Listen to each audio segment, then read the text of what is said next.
Hello everyone, how are you all.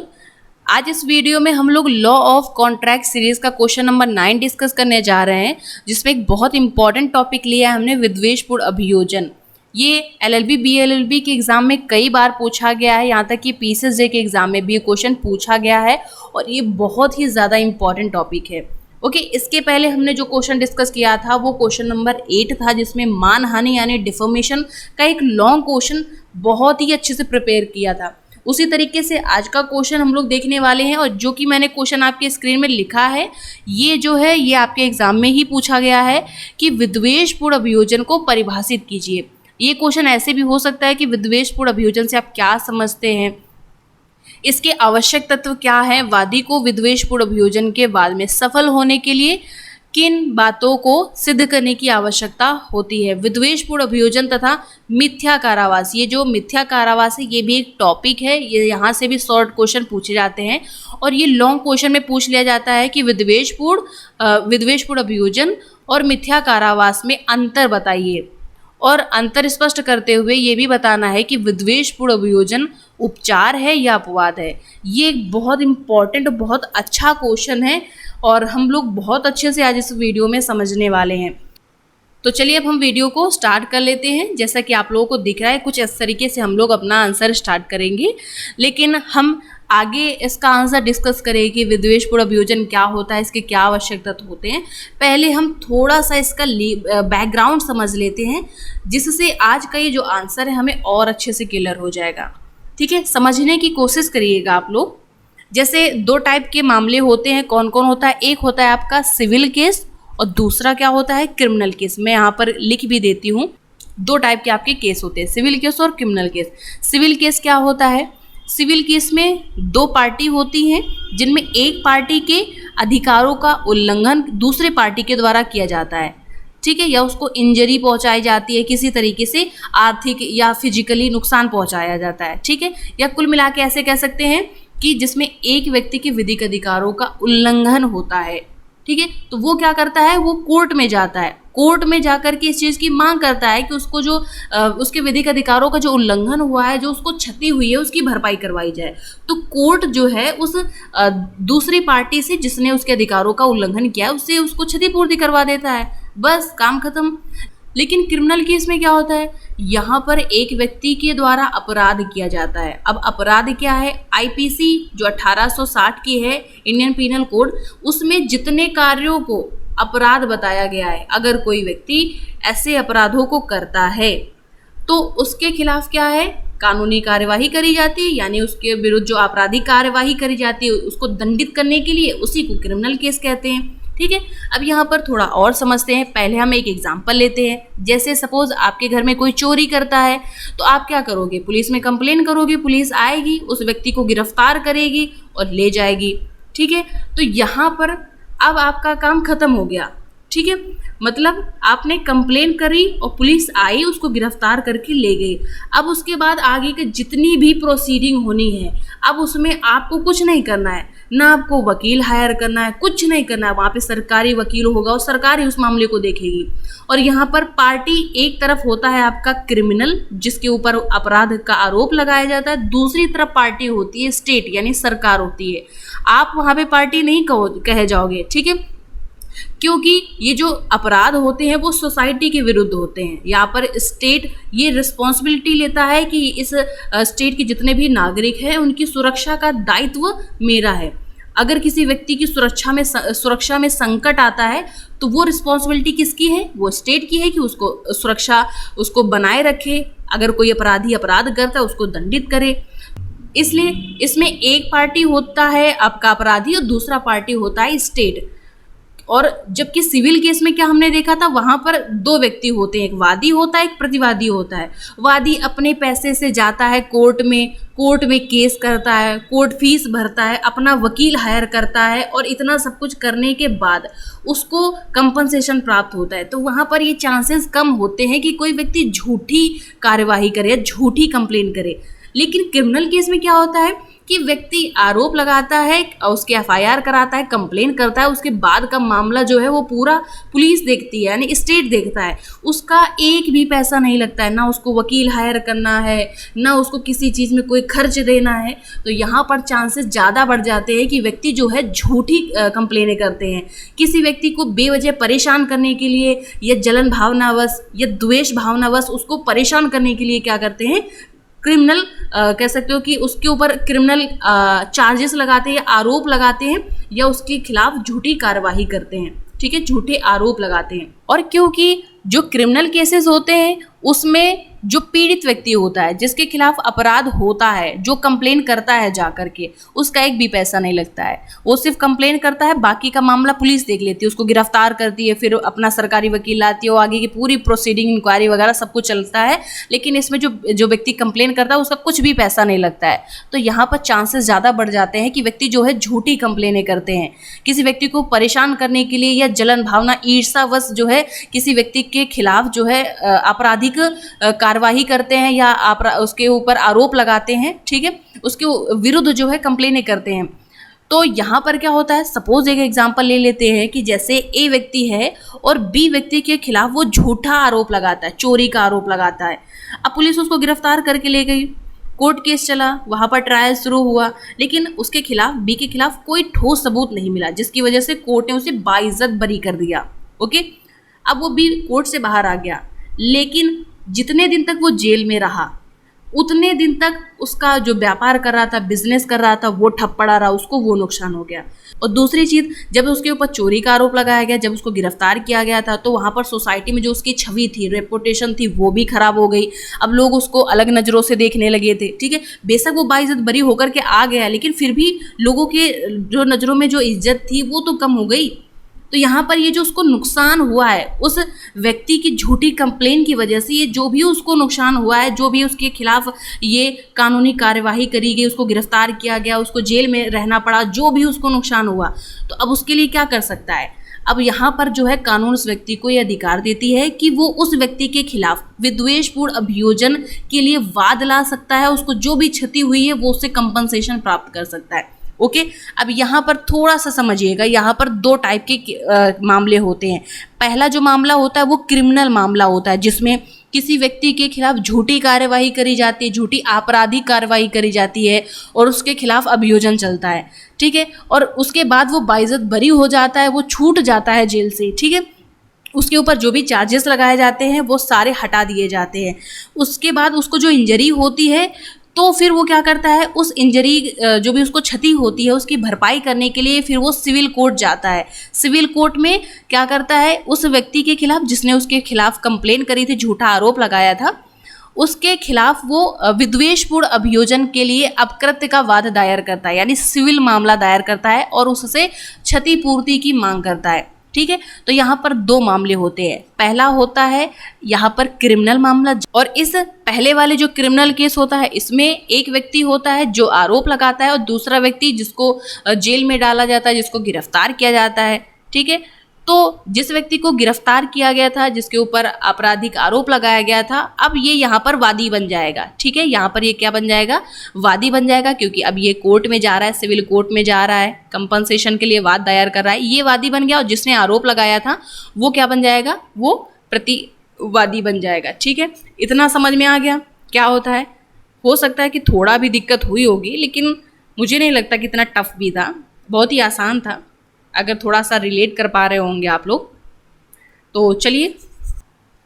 तो यहाँ से अब आप लोगों को इतना तो समझ में आ गया कि ये जो विद्वेषपूर्ण अभियोजन, ये जो आपका अपकृत्य है, ये क्यों आया और कहाँ से आया। भाई ऐसा व्यक्ति जिसको झूठे केस में फंसाया गया तो उसको भी तो बहुत सारी इंजरी हुई, फिजिकली इंजरी हुई, उसको मेंटल इंजरी हुई, उसको पैसे धन से संबंधित उसको इंजरी हुई, बहुत सारी इंजरी हुई। अब उसको भी तो भैया क्षतिपूर्ति करवाओगे, तो उसके लिए कानून में प्रावधान किया गया कि वो जो है वो विद्वेषपूर्ण अभियोजन के अपकृत्य का वाद ला सकता है और कंपनसेशन प्राप्त कर सकता है। अब आइए हम इसी को समझते हैं, थोड़ा और अच्छे से समझते हैं कि भैया इसके क्या आवश्यक तत्व हैं, ठीक है, एग्जाम में हम अपना आंसर कैसे लिखेंगे। अब यहाँ से थोड़ा सा आप लोग आराम से समझने की कोशिश करिएगा। तो विद्वेषपूर्ण अभियोजन, इसका अगर हम अर्थ लिखें तो विधिक प्रक्रिया का दुरुपयोग, जैसा कि हम लोगों ने अभी समझा था कि भैया कानून में सभी व्यक्ति को ये अधिकार दिया गया, जितने भी नागरिक हैं, कि अगर आप कहीं पर अपराध होते देख रहे हो कि ये व्यक्ति अपराध कर रहा है, तो फिर आपको ये ऑथोराइज किया जाता है कि आप पुलिस में उसकी कंप्लेन कर सकते हो, आप पुलिस की हेल्प कर सकते हो अपराधी को सजा दिलवाने में, उसको दंडित करवाने में, ठीक है। लेकिन कभी कभी व्यक्ति इसी का दुरुपयोग करने लगते हैं, इस विधिक प्रक्रिया का दुरुपयोग करने लगते हैं, और जिसकी वजह से एक बेगुनाह व्यक्ति को परेशान होना पड़ता है। आइए अब इस डेफिनेशन को समझ लेते हैं कि विद्वेषपूर्ण अभियोजन का तात्पर्य एक ऐसी दांडिक कार्यवाही से है जो असफल हो गई हो और जो विद्वेषपूर्ण रीति से तथा बिना किसी युक्त और संभाव्य कारण के संसाधित की गई थी। इस प्रकार का अभियोजन जो पक्षकार को वास्तविक क्षति कारित करता है तो यह एक अपकृत्य माना जाता है और इसके लिए क्षत पक्षकार यानी जिस व्यक्ति को इंजरी हुई है, नुकसान हुआ है, कार्यवाही कर सकता है। ठीक है, तो समझ में आ ही गया होगा आप लोगों को। तो यहाँ पे जो दांडिक कार्यवाही कह रहा है कि जो विद्वेषपूर्ण अभियोजन होता है जो कि पहले हुआ होता है, ठीक है, जिसमें किसी निर्दोष व्यक्ति को किसी झूठे आरोप में फंसाया जाता है, तो उसके विरुद्ध क्या होता है, दांडिक कार्यवाही चलती है। लेकिन वो कार्यवाही जो है असफल हो जाती है। असफल होने का मतलब क्या है, उस व्यक्ति को निर्दोष पाया जाता है, ठीक है, बाइज्जत उसको बरी कर दिया जाता है। और ये जो उसके विरुद्ध जो अभियोजन चलाया जाता है, ये जो उसके विरुद्ध जो कंप्लेन करी जाती है, वो बिना किसी युक्त और संभाव्य कारण यानी बिना किसी रीजनेबल ग्राउंड के उसके विरुद्ध ये कार्यवाही की जाती है या उसके विरुद्ध ये कंप्लेन करी जाती है। तो इस अभियोजन से जिस व्यक्ति को क्षति होती है या जो भी उसको क्षति होती है उसे एक अपकृत्य माना गया है, और जिसके लिए ऐसा व्यक्ति जिसको क्षति हुई है वो कोर्ट जा सकता है और अपनी क्षति पूर्ति करवा सकता है, यानी उसको जो भी इंजरी हुई है उसकी भरपाई कर सकता है, रेमेडीज प्राप्त कर सकता है कोर्ट से। ठीक है, चलिए अब इसके आगे हम इसके इसेंशियल एलिमेंट देखते हैं। अगर कोई व्यक्ति कोर्ट जाता है और वो कहता है कि इन्होंने हमारे विरुद्ध विद्वेषपूर्ण अभियोजन किया था या हमको झूठे आरोप में फंसाया था या हमारे विरुद्ध एक झूठी क्रिमिनल कार्यवाही करवाई थी, ठीक है, तो उसमें अब उसको कुछ साबित करना पड़ेगा, उसको ये बताना पड़ेगा कि ये जो विद्वेषपूर्ण अभियोजन है। अब इसके बाद इसके आवश्यक तत्व देखते हैं। आवश्यक तत्व क्या है भाई, अगर कोई व्यक्ति कोर्ट में जाता है, कहता है कि हम इनके विरुद्ध विद्वेषपूर्ण अभियोजन के लिए वाद लाए हैं, इन्होंने हमारे विरुद्ध विद्वेषपूर्ण अभियोजन किया था, उसके बाद हमें क्षति हुई थी, हमें इनसे रेमेडी चाहिए। तो अब आपको ये भी तो पता होना चाहिए कि विद्वेषपूर्ण अभियोजन हम किसको कहेंगे, उसके लिए कुछ इसेंशियल एलिमेंट हैं। आइए हम उन एलिमेंट्स को देखते हैं। जैसे बहुत ध्यान से देखना, अभी हम लोग एक एक एलिमेंट को शॉर्ट में देखेंगे और उसके बाद हम लॉन्ग में एक एक केसेस के थ्रू बहुत डिटेल में समझेंगे। तो पहला जो पॉइंट है, वादी का प्रतिवादी के द्वारा अभियोजन हुआ हो। वादी यहाँ पर वो व्यक्ति है जो सिविल कोर्ट में रेमेडीज प्राप्त करने के लिए गया है, ठीक है, जिसके विरुद्ध झूठा आरोप लगाया गया था, जिसके विरुद्ध ऐसी कार्यवाही की गई थी, वो अपना है वादी। और प्रतिवादी कौन होता है, जिसने उसके खिलाफ ये आपराधिक कार्यवाही की थी, जिसने उसको झूठे केस में फंसाया था, ठीक है, वो है प्रतिवादी। तो इसमें क्या है, पहला पॉइंट कि वादी का प्रतिवादी के द्वारा अभियोजन किया गया हो। दूसरा पॉइंट क्या है कि अभियोजन बिना किसी युक्त और संभाव्य कारण के प्रारंभ किया गया हो। ठीक है भाई। अगला पॉइंट है कि प्रतिवादी ने विद्वेषता पूर्वक कार्य किया है। जो प्रतिवादी है उसने जलन भावनावश या द्वेषवश वादी को झूठे क्रिमिनल मामले में फंसाया था, ठीक है, यानी यहाँ पे विद्वेषता को भी साबित करना होगा, ना कि विधिक प्रक्रिया के द्वारा विधिक उद्देश्य को पूरा करने के लिए किया हो। ठीक है। अगला पॉइंट है कि ये जो अभियोजन की कार्यवाही थी वो वादी के पक्ष में समाप्त हुई हो, यानी जो कोर्ट में गया है अभी विद्वेषपूर्ण अभियोजन का वाद लेकर रेमेडी प्राप्त करने जो गया है, कार्यवाही उसी के पक्ष में हुई हो। यानी पक्ष में होने का मतलब क्या है कि उसको निर्दोष करार दिया गया हो।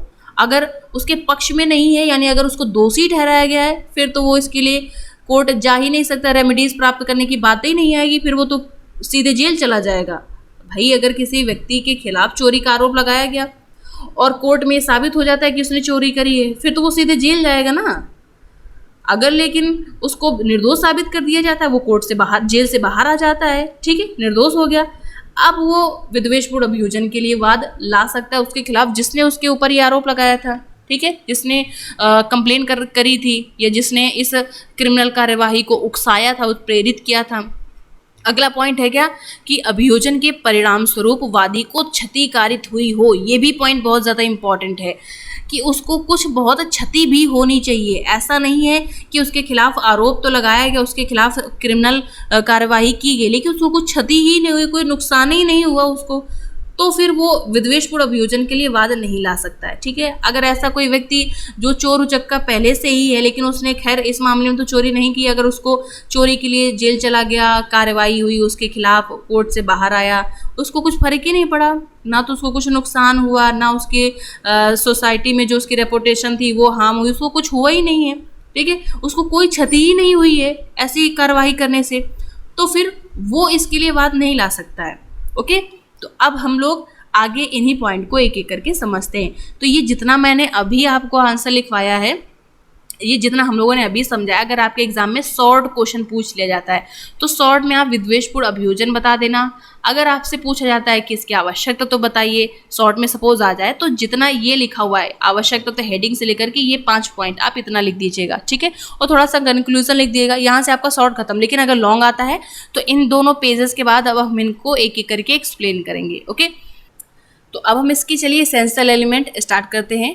पहला जो हमारा एसेंशियल एलिमेंट है वो प्रतिवादी द्वारा अभियोजन, यानी प्रतिवादी के द्वारा अभियोजन किया गया हो, यानी जो विद्वेषपूर्ण अभियोजन है वो प्रतिवादी के द्वारा ही किया गया हो। मतलब आप कोर्ट में तो जा रहे हो कि इन्होंने, ये जो प्रतिवादी हैं, इन्होंने हमारे खिलाफ विद्वेषपूर्ण अभियोजन का वाद किया था जिसकी वजह से हमें इतनी इतनी इंजरी हुई है और हमें इनसे कंपनसेशन प्राप्त कराया जाए। ठीक है, तो यहाँ पर ये भी ध्यान रखना है कि जो पिछले वाले मामले में, क्रिमिनल मामले में आपके खिलाफ जो कंप्लेन करी गई थी, ये जो अभियोजन चलवाया गया था, वो प्रतिवादी के द्वारा ही किया गया हो। ऐसा नहीं कि आपके खिलाफ कंप्लेन किसी दूसरे व्यक्ति ने करी थी, आपके ऊपर आरोप किसी दूसरे व्यक्ति ने लगाया था, आप कंपनसेशन किसी दूसरे व्यक्ति से प्राप्त कर रहे हो।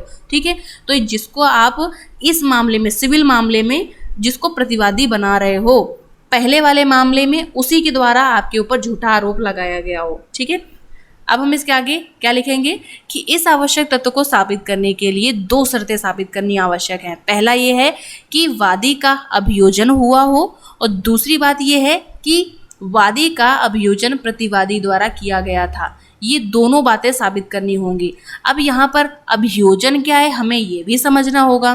ठीक है, क्योंकि अगर आपके खिलाफ अभियोजन ही नहीं चलाया गया तो आप कंपनसेशन कैसे प्राप्त करोगे। अब ये समझते हैं पहले कि अभियोजन क्या होता है।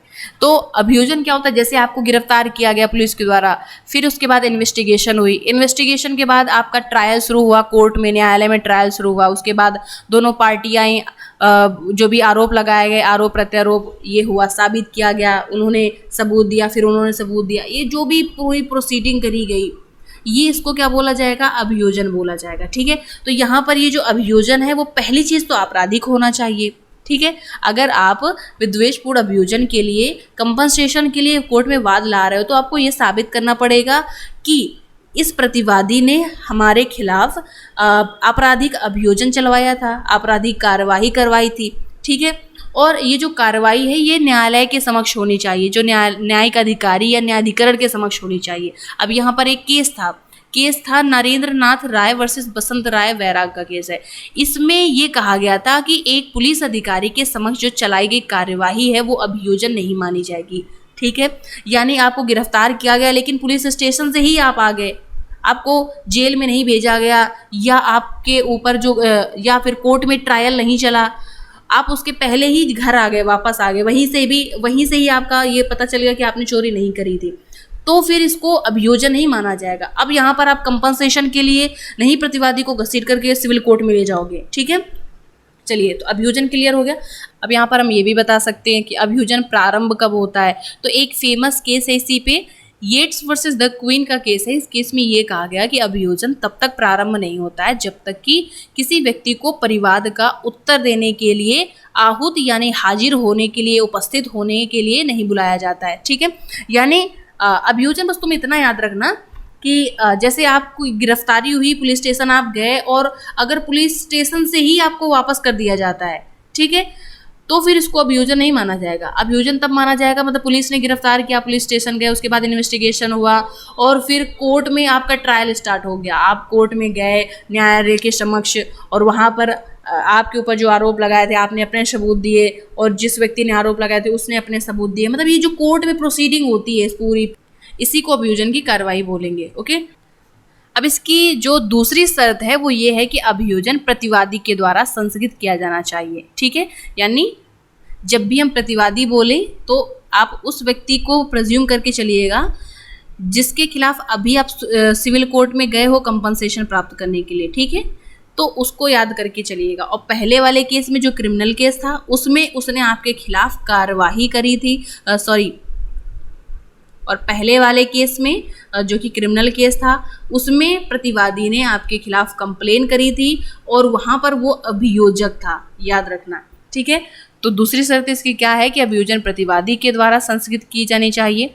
अब यहाँ पर हम ये भी बता सकते हैं कि अभियोजक होता कौन है। अभियोजक वो व्यक्ति होता है जो किसी दूसरे व्यक्ति को अभियोजित करने के लिए, विधि को प्रभाव में लाने के लिए सक्रिय रूप से कार्य करता है। आपराधिक कार्यवाहियाँ यद्यपि राज्य के नाम पर चलाई जाती हैं यानी संचालित की जाती हैं, परंतु विद्वेषपूर्ण अभियोजन के प्रयोजन के लिए अभियोजक वह व्यक्ति है जो कार्यवाही को उत्प्रेरित करता है। ठीक है, यानी जिसको हम पीड़ित व्यक्ति कहते हैं, भाई जिसके विरुद्ध अपराध हुआ पीड़ित व्यक्ति होता है, वही जाता है कोर्ट में कंप्लेन करता है और वही अपना अभियोजक होता है।